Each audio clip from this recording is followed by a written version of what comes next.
तो let's start chapter 2 inverse trigonometric function. तो इससे पहले जो चैप्टर था हमने चैप्टर फर्स्ट रिलेशन के फंक्शन, उसमें हमने फंक्शन पढ़ा था।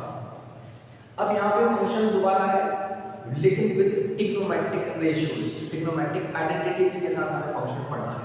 ठीक है, तो अगर मैं आपको ये कहूँ कि फंक्शंस क्या होते हैं, एक बार थोड़ा सा जो है फंक्शन का इंट्रोडक्शन लेते हैं जो हम फर्स्ट चैप्टर में फंक्शन पढ़ चुके हैं। ठीक है, तो फंक्शन बेसिकली क्या है, सपोज करो y = fx कोई फंक्शन है आपके पास, y = fx कोई फंक्शन है, तो इसमें क्या है कि फॉर फंक्शन क्या होता है कि for one value of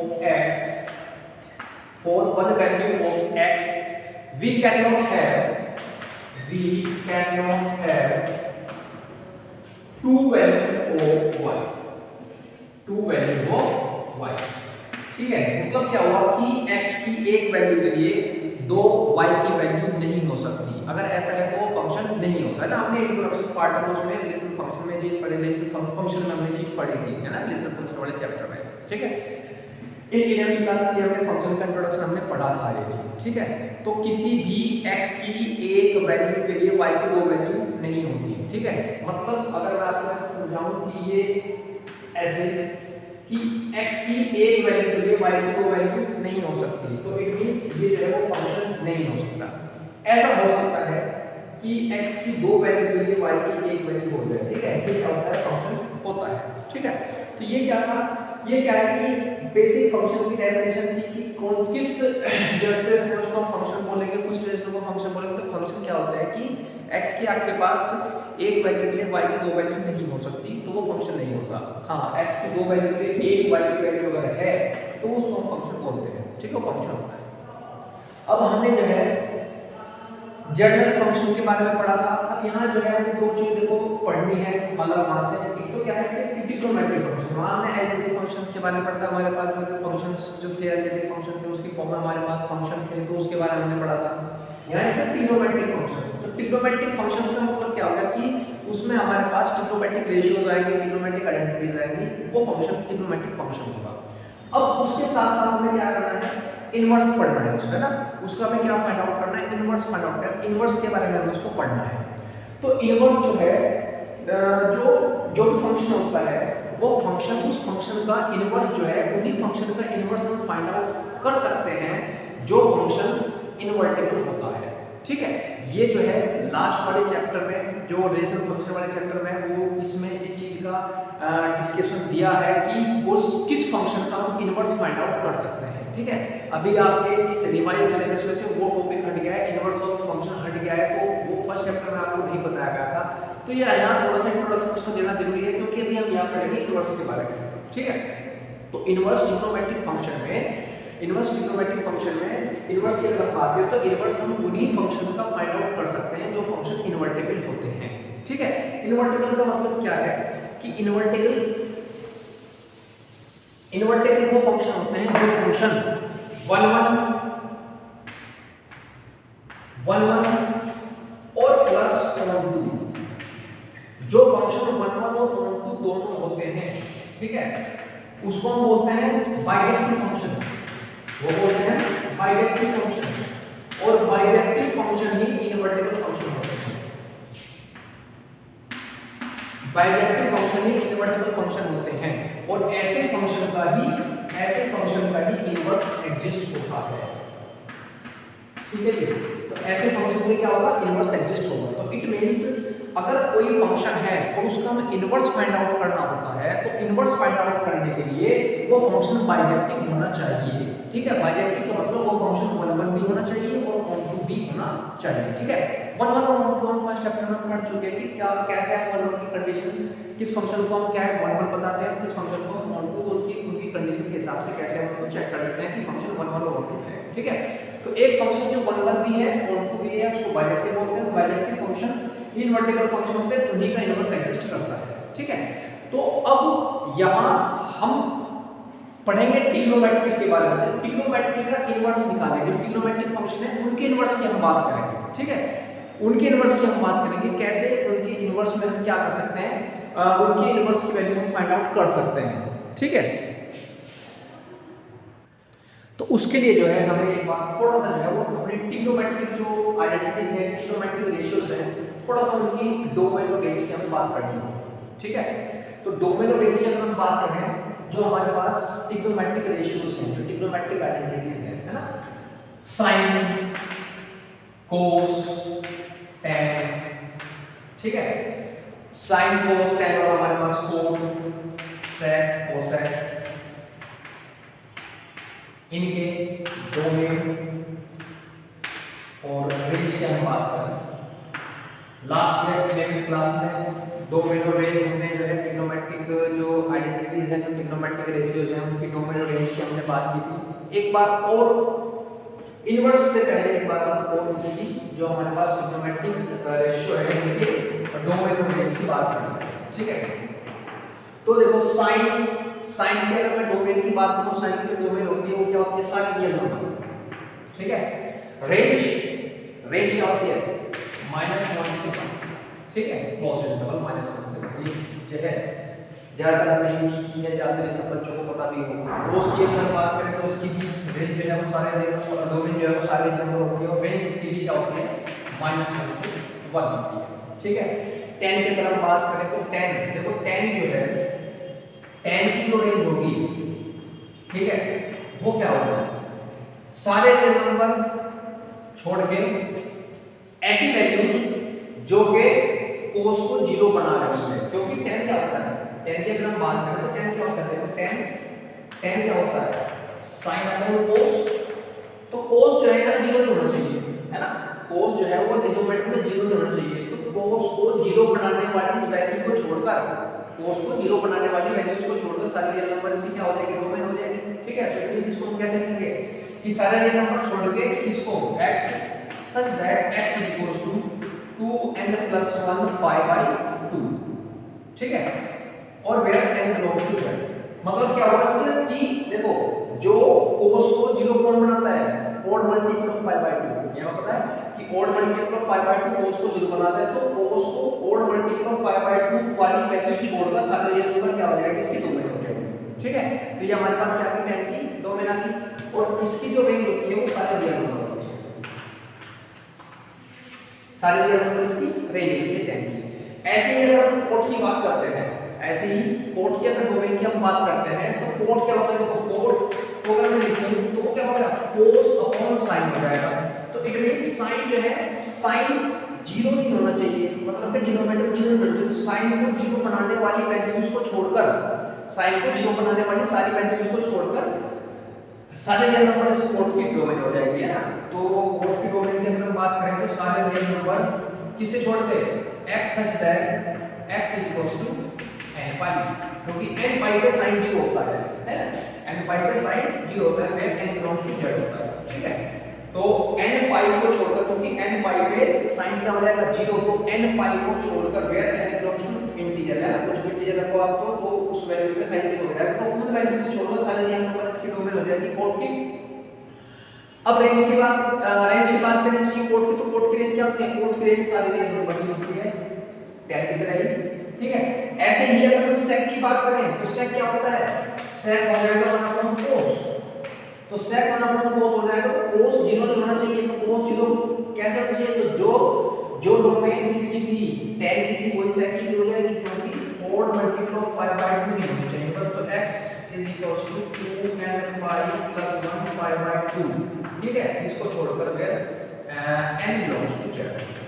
same अगर मैं कोसेक की बात करता हूं, तो अगर मैं कोसेक की बात करता हूं, कोसेक 1 अपॉन sin हो जाएगा। तो ये वाली जो डोमेन है सेम जो है हमारे पास कोसेक की डोमेन आती है n पाई, और where n belongs to z। ठीक है, अब इन दोनों की रेंज की हम बात करें तो रेंज होती है इसकी सारे रियल नंबर छोड़ के -1 से 1, और इसकी भी सारे रियल नंबर छोड़ के -1 से 1। ठीक है, ये हमने लास्ट ईयर अपने ट्रिग्नोमेट्रिक जो चैप्टर है हमारे पास ट्रिग्नोमेट्रिक फंक्शन, उसमें चीज हमने पढ़ी थी। ठीक है, तो दोबारा हमने एक बार देख ली कि रेंज और डोमेन जो है वो जो हमारे पास ट्रिग्नोमेट्रिक रेशियोज हैं उनकी डोमेन और रेंज क्या क्या होगी, क्योंकि इनकी हमें जरूरत पड़ने वाली है इस चीज को समझने के लिए, जो इनवर्स है उस चीज को हमें समझने के लिए। ठीक है, तो अब बात चल रही थी फंक्शन की, ट्रिग्नोमेट्रिक फंक्शन। तो ट्रिग्नोमेट्रिक फंक्शन में जो है उसके इनवर्स की बात करेंगे। और इनवर्स मैंने बताया कि इनवर्स हम उन्हीं फंक्शन को फाइंड आउट कर सकते हैं जो कि बाइजेक्टिव हो, इनवर्टेबल फंक्शन हो, जो कि 1 1 और 1 2 दोनों होते हैं। ठीक है, तो देखो जरा, अगर हम साइन की बात करते हैं, साइन का कर्व हम आपको बनाओ,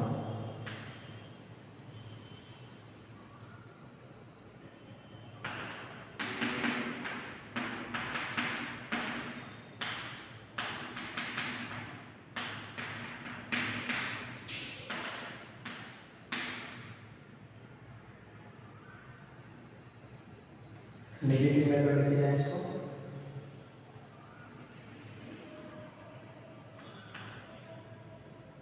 तो यहाँ माइनस, ठीक है, ठीक है। देखो ये साइन का करना है, साइन, ये साइन के पास साइन से करते हैं, ये साइन से करोगे। अब हमें डिस्कस करना है function, trigonometric function. Sine x का करना है 1 1 की कंडीशन, मैं 1 1 की कंडीशन अगर लिखूं तो 1 1 की कंडीशन क्या होती है? अगर कोई फंक्शन fx1 और fx2 आपस में इक्वल रखें तो उसके लिए x1 इट इंप्लाइज दैट कि x1 और x2 आपस में इक्वल होती है। ठीक है, ये मेरे पास 1 1 की कंडीशन थी। कोई भी अगर फंक्शन मुझे 1 1 दिखाना है तो ये कंडीशन, उसकी ये कंडीशन सेटिस्फाई होनी चाहिए, तो हम उसको 1 1 कहते हैं। ठीक है, अब साइन एक्स की बात करते हैं। देखो साइन एक्स से मैंने कर्व बनाया है, इस कर्व में फंक्शन को एक और बता चुके हैं कि भाई जो है फंक्शन में जो है x की एक वैल्यू के लिए y की दो वैल्यू नहीं हो सकती है ना, दो वैल्यू के लिए एक वैल्यू y की हो सकती है, उसको हम क्या बोलते हैं? मैनिबल, है ना। जैसे ये बन है उसको हम बोलते हैं मैनिबल। तो यहाँ लिखते हैं, यहाँ हमारे पास कंडीशन क्या है? इनवर्स उसी फंक्शन का हम फाइंड आउट कर सकते हैं जो कि इन्वर्टेबल हो, मतलब कि 1 1 और 1 2 दोनों हो। अब इसकी जो है हमने साइन एक्स का बनाया, क्योंकि हमें बात करनी है किसकी? अपने ट्रिग्नोमेट्रिक फंक्शंस की बात करनी है। तो ट्रिग्नोमेट्रिक फंक्शंस की हम बात करते हैं। ट्रिग्नोमेट्रिक फंक्शन में मैंने क्या लिखा? इस साइन एक्स का बना दिया। तो साइन एक्स का ग्राफ बनाया। साइन एक्स के ग्राफ से हम ये देखना चाह रहे हैं कि ये फंक्शन sin x जो है y इक्वल्स टू fx और y equals to fx, fx जो है वो sin x है हमारे पास अभी। तो ये sin x जो है ये इन्वर्टेबल फंक्शन है या नहीं है, ये फंक्शन बाइजेक्टिव है या नहीं है। ठीक है, तो हमने क्या किया कि sin x का ये बना लिया, हमने कर्व बना लिया। तो इसमें हम देखना चाह रहे हैं कि ये बाइजेक्टिव है या नहीं है। तो देखो जरा, आप यहां हमें बताया कि इसकी जो रेंज है, रेंज क्या है? सॉरी, डोमेन जो है इसके सारे रियल नंबर है। तो डोमेन जो है इसके सारे रियल नंबर है। ये जो एंगल है ये क्या है?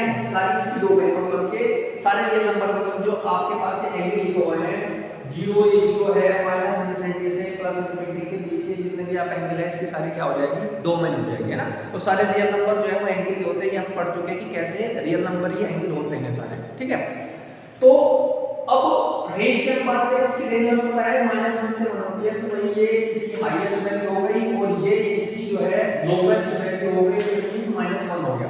ठीक है, तो ये रेंज और डोमेन हमने क्या देखी, देख ली इसकी में क्या है। ठीक है जी, तो देखो ये क्या है, ये x है हमारे पास, ये fx है। तो x की वैल्यू के लिए हमें क्या मिलेगी? fx की वैल्यू मिलेगी। ठीक है, तो अब यहां देखो, ये आपके पास क्या है? यहां 1 है, किस पर? π/2। π/2 पे वैल्यू क्या है? 1। π/2 पे वैल्यू 1 है। अगर मैं इस ग्राफ को आगे बढ़ा रहा हूं, ठीक है, तो इस ग्राफ को मैं आगे बढ़ा रहा हूं तो यहां भी मेरे पास क्या है? इसकी वैल्यू फिर 1 है। ठीक है, लेकिन इस बार π/2 पे नहीं होंगे, 2π से अगर इसको आगे बढ़ाऊंगा तो 5π/2 हो जाएगा। यहां पर क्या है? π/2 पे, यहां पर क्या हो गई? 5π/2। ठीक है, यही चीज। तो इसका मतलब क्या हुआ कि आपके पास जो fx1 और fx2 है उसकी वैल्यू तो सेम है 1, लेकिन x1 और x2 सेम नहीं है। π/2 और 5π/2 क्या है? सेम नहीं है। क्या कि fx1 और f5/2 is equal to f5π/2 और वैल्यू तो सेम आ रही है 1। ठीक है, सेम आ रही है 1, लेकिन π/2 और 5π/2 आपस में इक्वल नहीं है। तो इट मींस क्या हुआ? It is it is not 1 1, ये 1 1 है ही नहीं, ठीक है। sin x जो है वो 1 1 नहीं है इस डोमेन और रेंज के, इस डोमेन और रेंज की अगर हम बात कर रहे हैं, ठीक है। जब ये 1 1 ही नहीं है तो ऑब्वियस सी बात है ये इन्वर्टेबल फंक्शन होगा ही नहीं, क्योंकि इन्वर्टेबल फंक्शन क्या होता है, इन्वर्टेबल फंक्शन वही होगा जो 1 1 और 1 2 दोनों होता है। तो इट मींस ये 1 1 जब है ही नहीं तो ये इन्वर्टेबल नहीं है, तो जब ये इन्वर्टेबल ही नहीं है तो इसका इनवर्स कैसे एग्जिस्ट होगा। और अभी हमने बताया था कि इनवर्स उन्हीं फंक्शन का एग्जिस्ट होता है जो कि इन्वर्टेबल फंक्शन होता है। तो ये इन्वर्टेबल नहीं है ये, क्योंकि अपनी 1 1 की कंडीशन ही सेटिस्फाई नहीं कर पाया, ये 1 1 ही नहीं है तो इन्वर्टेबल नहीं है, तो इसका इनवर्स कैसे एग्जिस्ट करेगा। जो हम बात कर रहे हैं कि इनवर्स ट्रिग्नोमेट्रिक फंक्शन, हमें क्या करना है, हम निकालना है हमें निकालना क्या है, चैप्टर क्या है हमारे पास, इनवर्स ट्रिग्नोमेट्रिक फंक्शन हमें निकालना ही है, क्या ट्रिग्नोमेट्रिक फंक्शन का इनवर्स। लेकिन अभी यहाँ हम कंडीशन चेक कर रहे हैं तो इस कंडीशन से हमारे पास क्या आ रहा है, इस कंडीशन से हमारे पास ये आ रहा है कि ये जो है 1 1 है ही नहीं, इट मींस ये बाइजेक्टिव है ही नहीं, तो इनवर्स कैसे एग्जिस्ट इसका करेगा, ठीक है। समझ में आई बात। अब इसमें जो है हम कैसे इसको जो है इसका इनवर्स एग्जिस्ट कराएंगे, इसको कैसे बाइजेक्टिव बनाएंगे और फिर इसके इनवर्स की हम बात करेंगे, ठीक है। तो कैसे हम इसके इनवर्स की अब बात करेंगे, देखो इनवर्स की कंडीशन 1 1 2 होने चाहिए वो फंक्शन, ठीक है।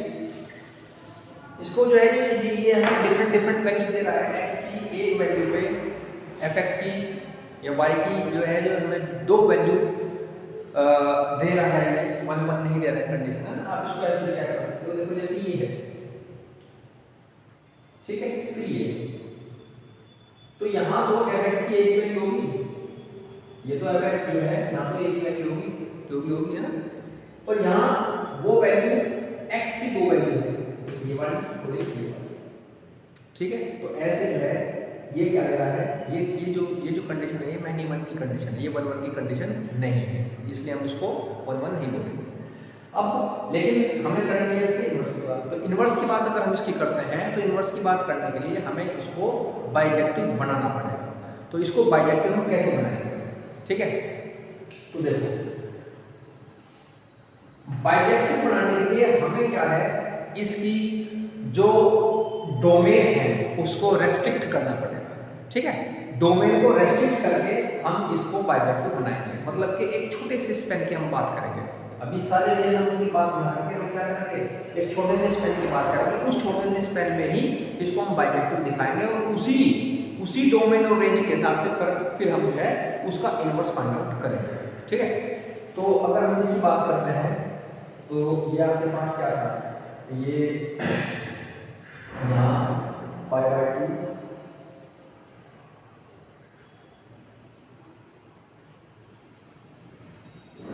और ये -π। तो अभी हम बात करेंगे केवल इस स्टेप -π/2 से π/2 के बीच, ठीक है। ये हमने क्या लिया, -π/2 से π/2,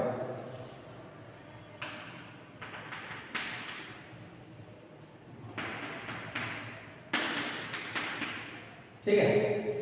तो -π/2 से π/2 के बीच का स्पेन लिया, इस स्पेन में हम इसको बाइजेक्टिव शो करेंगे और इसी स्पेन में फिर हम इसकी इनवर्स की डिस्कस करेंगे, ठीक है।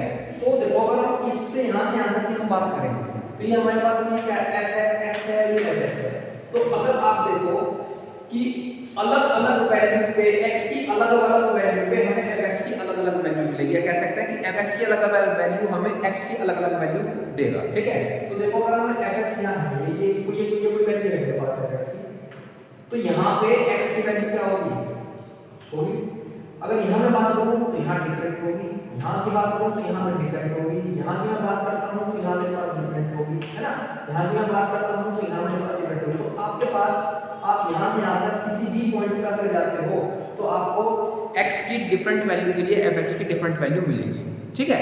x की डिफरेंट वैल्यू के लिए fx की डिफरेंट वैल्यू मिलेगी। तो इट मींस इसका मतलब क्या हुआ कि इसका मतलब ये हुआ कि fx1 और fx2 इट इंप्लाइज दैट कि x1 और x2 आपस में इक्वल है, ठीक है। तो x1 और x2 आपस में इक्वल है ना, कि fx की डिफरेंट वैल्यू के लिए आपको fx की x की डिफरेंट वैल्यू मिल रही है, ठीक। तो इस कंडीशन के हिसाब से इस लाइन इस छोटे से इंटरवल में -π/2 से π/2 इंटरवल में ये जो साइन कर्व है ये फंक्शन भी sin x ही है, तो ये sin x क्या हो गया हमारे पास 1 1 हो गया। ऑन टू ये था ही पहले, है ना, ऑन टू की कंडीशन ये पहले भी सेटिस्फाई कर रहा था, ऑन टू होता है sin x है, ऑन टू होता है, ठीक है, क्योंकि ऑन टू में क्या है कि आपके पास जो है जो डिफरेंट पाई की वैल्यू है उसके लिए x की वैल्यू होती ही है ना, तो वो ऑन टू की कंडीशन है हमारे पास, तो ऑन टू कंडीशन तो कंडीशन सेटिस्फाई वो कर रहा था ऑलरेडी, तो ऑन टू के लिए था ही। अब ये 1 1 हो गया इस इंटरवल के अंदर -π/2 से π/2 के अंदर, ठीक है। तो हमें क्या करना पड़ा, हमें इसकी डोमेन को रेस्ट्रिक्ट करना पड़ा, ठीक है, जो हमारे पास रियल नंबर थी सारे के सारे, अब हमने क्या से कहा था -π/2 से π/2, ठीक है। अब देखो जरा, जो हमारे पास एक सिंपल सी होती है डेफिनेशन, अगर कोई फंक्शन है f तो कैसे डिफाइन होता है, f such that x to y, ठीक है, f such that x to y और fx is equals to y, fx is to y, तो f is bijective, अगर f bijective है, f is bijective, तो इसका मतलब क्या हुआ कि कोई फंक्शन है हमारे पास g y to x, तो g क्या हो जाएगा, g y x को हम क्या लिख सकते हैं, g is called the inverse of f inverse, g is called f inverse, g क्या हो जाएगा, f inverse हो जाएगा, ठीक है, f inverse f क्या था x to y और g क्या हो जाएगा y to x, ठीक है, तो f जो होगा g जो होगा वो f inverse हो जाएगा, मतलब कि इस फंक्शन f का इनवर्स हो जाएगा, ठीक है। यही चीज हम यहाँ यूज करेंगे। अगर यहाँ हम बात कर रहे हैं sin x की, अभी जो है हमने sin x का कैसे कैसे लिया हमने sin x, तो sin x जो है वो कैसे डिफाइन है, sin x कैसे डिफाइन है अभी, -π/2 से -π/2 से π/2, तो इसकी डोमेन है रेंज क्या है इसकी रेंज वही -1 से 1 है, ऐसे डिफाइन है, ठीक है। अभी हमारे पास ये कैसे डिफाइंड है, ऐसे डिफाइंड है जो साइन है। अब बात करेंगे इनवर्स इसकी, क्योंकि अब ये जो है 1 1 और 2 है, अब ये बाइजेक्टिव फंक्शन है, तो हम इनवर्स की बात करें। अभी जो हमारे पास जो कर्व है इसका जो साइन है वो कैसे डिफाइंड है, जैसे function x to y define होता है, तो ये कैसे डिफाइंड है, डोमेन इसकी ये है -π/2 से π/2, रेंज क्या है इसकी -1 से 1 है, ये वैल्यू कौन है आपके पास, और ये वैल्यू क्या है आपके पास -1 है, तो रेंज तो वही है -1 से 1, डोमेन क्या है -π/2 से π/2, ठीक है।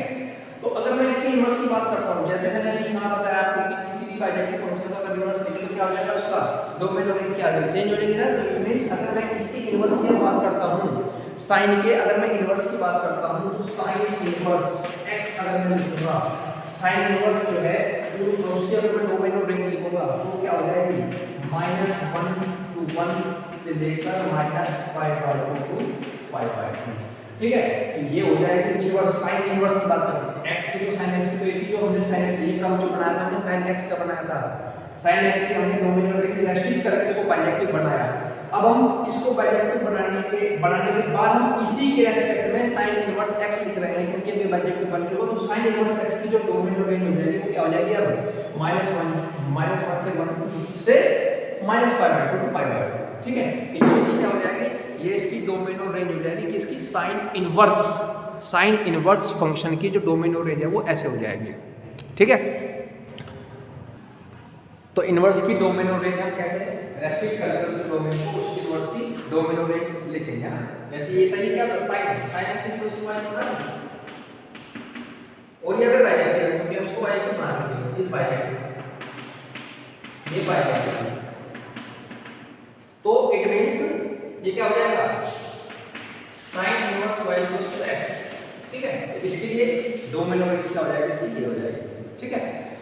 अब ऐसे ही जैसे हमने इसको रेस्ट्रिक्ट किया है, इसकी डोमेन को रेस्ट्रिक्ट करके इसको बाइजेक्टिव बनाया है, बाइजेक्टिव ये भी नहीं है कोस, हमने केवल अपने साइन कर दिखाया, बाइजेक्टिव कोस भी नहीं है, ये भी बराबर नहीं होगा, उनको ही हो जाता है, ठीक है। ऐसे ये भी नहीं है, ये भी, तो जितने भी हमारे पास ट्रिग्नोमेट्रिक रेशियोज लिखी हुई हैं, आइडेंटिटीज लिखी हुई हैं, ये कोई भी बाइजेक्टिव फंक्शन नहीं है, इनकी अपनी खुद की रेशियो डोमेन है। तो हमें इनको बाइजेक्टिव बनाने के लिए जैसे साइन का हमने क्या किया, बाइजेक्टिव बनाया है इसकी डोमेन को रेस्ट्रिक्ट करके, ऐसे ही इनको भी सबको इनकी डोमेन को रेस्ट्रिक्ट करके हम बाइजेक्टिव बनाएंगे, और उसी हिसाब से फिर हम क्या लिखेंगे, इनकी डोमेन ऑफ रेंज लिखेंगे उसके इनवर्स की, है ना। साइन इनवर्स की जैसे में लिखे, ऐसे ही कोस इनवर्स की, tan, cot, sec, cosec, इनके इनवर्स की हम क्या लिखेंगे, डोमेन ऑफ रेंज लिखेंगे, ठीक है। और वो कैसे आएगी वो मैंने आपको बता दिया, साइन का कर लेके समझा दिया कि कैसे हम इनकी डोमेन ऑफ रेंज लिख सकते हैं। तो ऐसे हम cos की और tan की और इनकी सब की लिख सकते हैं और वो लिखेंगे, है ना, क्योंकि उस डोमेन ऑफ रेंज से ही हम जो हमारे एक्सरसाइज 2.1 है उसका इंट्रोडक्शन जो पार्ट है वो सारा सारा क्या है, उसी के ऊपर बेस है, जो हमारे पास डोमेन ऑफ रेंज है इसी के ऊपर बेस है, ठीक है। तो उसके लिए क्या करेंगे, हम एक टेबल प्रिपेयर करेंगे जिसमें हमारे पास क्या आ जाएगी, जैसे मैंने डोमेन ऑफ रेंज बना लिया साइन ट्रिग्नोमेट्रिक फंक्शन की, ऐसी ट्रिग्नोमेट्रिक इनवर्स फंक्शन की हम डोमेन ऑफ रेंज की टेबल बनाएंगे। जैसे हमने साइन की फाइंड आउट किया ऐसे ही इन सब की हम फाइंड आउट करेंगे और इसकी क्या करेंगे, हम सारी की सारी एक टेबल प्रिपेयर करेंगे जिसमें हमारे पास इनकी डोमेन ऑफ रेंज होगी, ठीक है। देखो जी फंक्शन अभी हमने साइन को निकाल लिया है, तो साइन इनवर्स x, अब हम इनवर्स की लिख रहे हैं, जैसा कि हमने शुरुआत में साइन की कोस की लिखी तो इनवर्स की बात कर रहे हैं, इनवर्स की लिख रहे हैं डोमेन ऑफ रेंज, ठीक है। तो साइन की अभी हमने लिखी है, क्या की साइन की -1 से 1 इसकी डोमेन ऑफ रेंज जाती है -π/2 से π साइन इनवर्स x, ठीक है। Cos inverse x, cos inverse x की -1 से 1 इसकी भी डोमेन ही होती है ना, और इसकी जो रेंज हो जाती है जहां से हम इसकी डोमेन जो बाइजेक्टिव बनाने के लिए जितना रेस्ट्रिक्ट हम करेंगे 0 to π, ठीक है।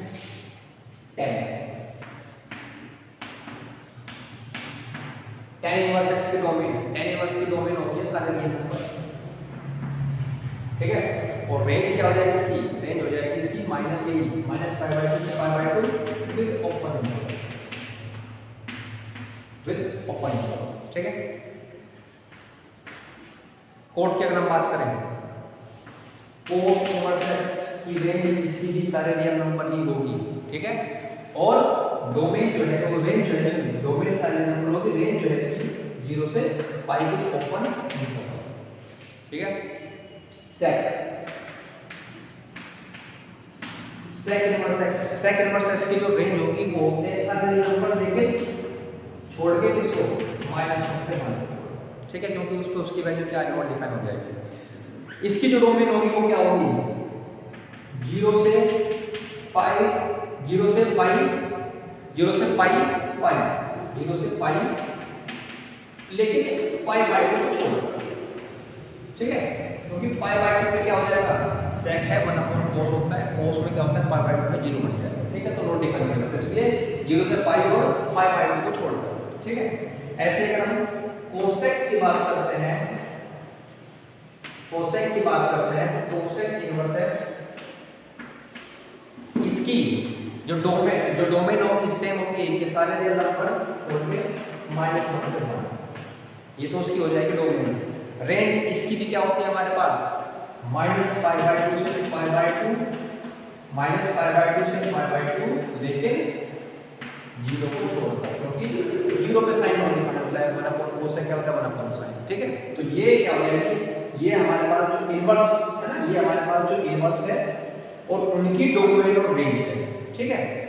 ये जो है हमें याद रखनी है, रिमेंबर, है ना, मेमोराइज रखनी है, हमें याद रखनी है ये, क्योंकि क्वेश्चन जब हम करेंगे basic principle value find out जब हम क्वेश्चनों की करेंगे तो हमें ये चीज याद रखनी है कि किस इनवर्स ट्रिग्नोमेट्रिक आइडेंटिटी या रेशियो की जो रेंज और डोमेन है तो कहां से कहां तक है, उसी हिसाब से हम क्वेश्चन को डील करेंगे, ठीक है। तो ये कैसे आई वो मैंने आपको बताया, साइन का बताया आपको, और cos tan cosec और उनकी भी ऐसे आएगी, ठीक है। तो ये पूरी टेबल हो गई डोमेन और रेंज की, जो इनवर्स फंक्शन की ट्रिग्नोमेट्रिक इनवर्स फंक्शन की हमारे पास एक टेबल वो है ना। अब इस पे जो है देखो एक एग्जांपल लेते हैं कि कैसे हम इस पे क्वेश्चन करेंगे, जो हमारे पास 2.1 एक्सरसाइज है उसमें है इंट्रोडक्शन पार्ट जो है हमारा। देखो जी क्या है, find the principal value of, ये दो लिखे हैं, फर्स्ट साइन इनवर्स -1/2 और tan इनवर्स -1, ठीक है। तो देखो जी कैसे हम इसको करेंगे क्वेश्चन को, क्या हमारा इसका इनका जो हमने डोमेन और रेंज निकाली है क्या इनका यूज होगा इसके लिए। साइन इनवर्स माइनस के 1/2 की अगर हम बात करें तो इसको हम लेट करते हैं किसी के इक्वल y के इक्वल सपोज करो, हमने इसको लेट कर लिया तो साइन इनवर्स माइनस 1/2 y के इक्वल लेट करें तो इट मींस ये क्या हो जाएगा sine y equals to minus के 1/2, ठीक है। अब sine y is equal to 1/2 में 1/2 जो है साइन में किसकी वैल्यू होती है वो हम साइन की फॉर्मूला उसको लिख लेंगे, ठीक है। तो 1/2 किसकी π/6 की होती है, तो साइन माइनस साइन बाहर ये वाला और π/6, ठीक है। हमने क्या लिख दिया 1/2 की value minus sine π/6, sine minus theta minus sine theta हो गया। तो अगर मैं इसको ऐसे लिख दूं कि साइन माइनस π/6, ठीक है। तो sine y is equal to sine minus π/6, ठीक है। अब हम इसको कंपेयर करेंगे तो y की वैल्यू हमारे पास क्या मिल जाएगी, y की वैल्यू मिल जाएगी हमें माइनस π/6, यही इसकी क्या है प्रिंसिपल वैल्यू है। लेकिन उससे पहले हम ये चेक करेंगे जो कि हमें ये वैल्यू हमने निकाली है, जो प्रिंसिपल वैल्यू जिसको हम बोल रहे हैं, जो हमने वैल्यू ये निकाली है, क्या ये इसके रेंज में है। साइन इनवर्स की बात करते हैं क्योंकि हमारे पास जो फंक्शन था वो साइन इनवर्स का था, है ना। तो क्या ये इसके रेंज में है, जो माइनस के π/6 आपने वैल्यू निकाली है, क्या वो माइनस π/2 के और π/2 के बीच में लाई कर रही है। तो ये चीज हम चेक करेंगे, ठीक है। हाँ वो लाई कर रही है, तो इट मींस इसको हम लिखेंगे क्या it belongs to minus π/2 to π/2, ठीक है। तो जो प्रिंसिपल वैल्यू होगी इसकी जो प्रिंसिपल वैल्यू होगी इसकी, ठीक है, वो क्या होगा इसकी principal value of sine inverse minus के 1/2 माइनस π/6, ठीक है। तो ऐसे में क्या करेंगे, इस स्टेज का यूज हमें करना है। अगर ये सपोज करो इसको बिलोंग नहीं करती, हमारे पास कुछ वैल्यू ऐसे निकल के आती जो इसकी रेंज को बिलोंग नहीं करती, तो हम उसको बिलोंग करवाते कैसे, हम यूज करते 180 माइनस थीटा 180 प्लस थीटा, ठीक है, 2π माइनस प्लस थीटा, वो एंगल यूज करके हम उसको उसकी फॉर्म में लेके आते। तो वो हमारे पास चाहे वहां पे फिर एंगल कुछ भी बनता, लेकिन वो उसकी रेंज में ही आना चाहिए, ठीक है। तो ये क्या था हमारे पास पार्ट 1 था, ए पार्ट इसका। बी पार्ट की बात कर लेते हैं इसकी, ठीक है। जो क्या लिखा हुआ है tan इनवर्स -1, तो tan इनवर्स -1 तो ये देख लेते हैं। तो tan इनवर्स -1 y वेक्टर लेंगे, तो it means tan y is equal to -1 और -1 में tan की वैल्यू, tan में 1 किस एंगल की वैल्यू होती है वो लिख लेंगे, तो माइनस साइन वैल्यू और ये tan π/4 हो जाएगा, है ना, π/4 हो जाएगा tan π/4 minus tan minus theta minus theta होता है, तो इसको हम ऐसे लिख सकते हैं -π/4 tan -π/4, ठीक है। तो ये आपके पास क्या आ गया, तो tan y is equal to tan minus के π/4, तो यहां से आपके पास क्या आ गया कि y इक्वल टू माइनस के π/4। अब हम चेक करेंगे दोबारा से कि -π/4 क्या इस रेंज में है, जो tan की जो रेंज है हमारे पास इस इंटरवल में -π/4 लाई करता है, यस, क्योंकि -π/2 से π/2 ही इसकी क्या है, पहले ये ऊपर इंटरवल थे क्लोज इंटरवल था, ठीक है। इसमें इंक्लूड है, इसमें इंक्लूड है, लेकिन इन बिटवीन तो है। तो ये क्या है -π/4, तो ये भी क्या कर रहा है, बिलोंग कर रहा है -π/2 से π/2 के बीच में। तो इट मींस इसकी भी प्रिंसिपल वैल्यू क्या आ गया हमारे पास -π/4 इसकी प्रिंसिपल वैल्यू आ गई, ठीक है। तो ऐसे में क्या करना है, इस टेबल को यूज करके प्रिंसिपल वैल्यू वाले क्वेश्चन को डील करना है और फाइंड आउट करनी है उनकी वैल्यूज, ठीक है। तो ये इंट्रोडक्शन आपके पास 2 पॉइंट एक्सरसाइज 2.1 का ये आपको फिनिश कर देंगे।